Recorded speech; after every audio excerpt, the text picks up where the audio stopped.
অনেক দিন আগের কথা। পাহাড় আর নদী ঘেরা একটি ছোট্ট গ্রামে গণেশ নামে এক ছেলে তার মায়ের সাথে থাকত। তাদের সংসার ছিল ভীষণ কষ্টের, ঠিকমতো ভাত জুটত না। একটা পুরনো গরু ছিল, সেটাও ঠিকমতো দুধ দিত না। মা, আমার আর এই রোজ রোজ রুটি খেতে ইচ্ছে করে না। কবে যে একটু মাংস ভাত খেতে পারবো বিধাতাই ভালো জানে। মাংস ভাত কিভাবে খাওয়াবো? তুই তো এখনো কোনো কাজবাজ করতে পারিস না। তোর বাবা মরে যাওয়ার পর থেকে আমি বৃদ্ধ মানুষ, একা অন্য মানুষের বাড়িতে কাজ করে সংসার চালাই। দুঃখ পেও না মা, আমি একটা কাজ পেলে তোমার আর মানুষের বাড়িতে কাজ করতে হবে না। আমাদের সংসারে অভাব দূর হয়ে যাবে।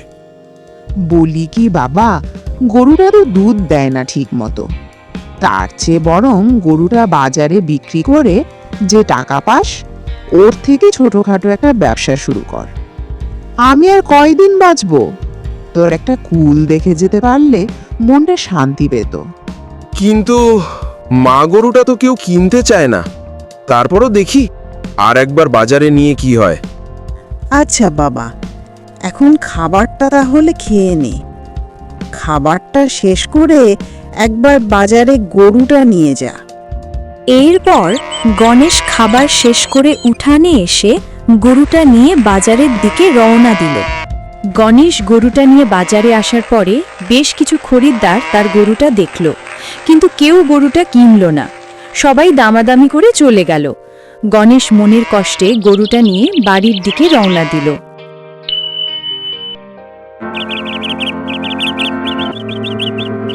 গণেশ গরুকে ঘাস খাওয়াতে জঙ্গলে নিয়ে যায়।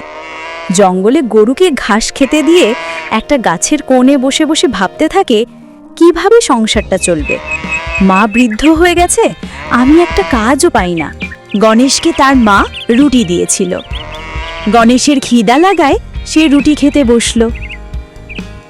তখন সেখানে একটি লোক আসলো। গণেশকে বলল, বাবা, আমাকে কিছু খেতে দিবি? আমি এই 3 দিন ধরে কিছুই খাইনি। গণেশ বলল, আমার কাছে রুটি আছে, আপনি রুটিগুলো খেতে পারেন। গণেশের কথা শুনে লোকটি খাবার খেতে বসল। তুই খুব ভালো রে, তোর খাবারটা আমাকে দিয়ে দিলি। তা তুই এই জঙ্গলে কি করছিস বাবা?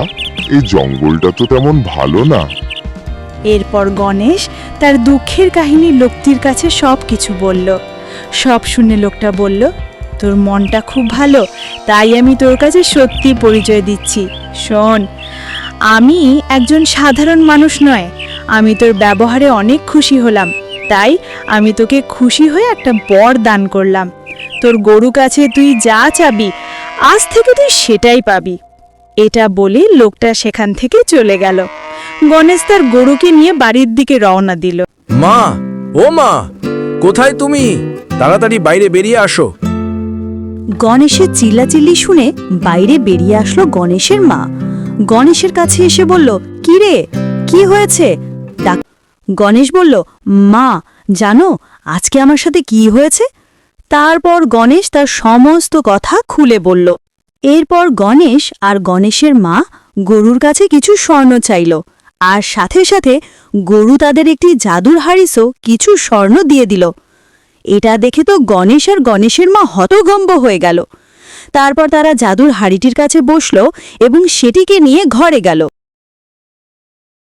এরপর থেকে গণেশ আর গণেশের মায়ের জীবন পুরাই পাল্টে গেল। তাদের হাসি খুশিতে জীবন কেটে গেল। বন্ধুরা, আমাদের এই গল্পটি তোমাদের কেমন লেগেছে? যদি ভালো লাগে তাহলে এক্ষুনি সাবস্ক্রাইব করে দাও আর কমেন্ট বক্সে তোমাদের মতামত জানিয়ে যাও প্লিজ। বন্ধুরা, দেখা হবে নেক্সট কোনো কার্টুন গল্প।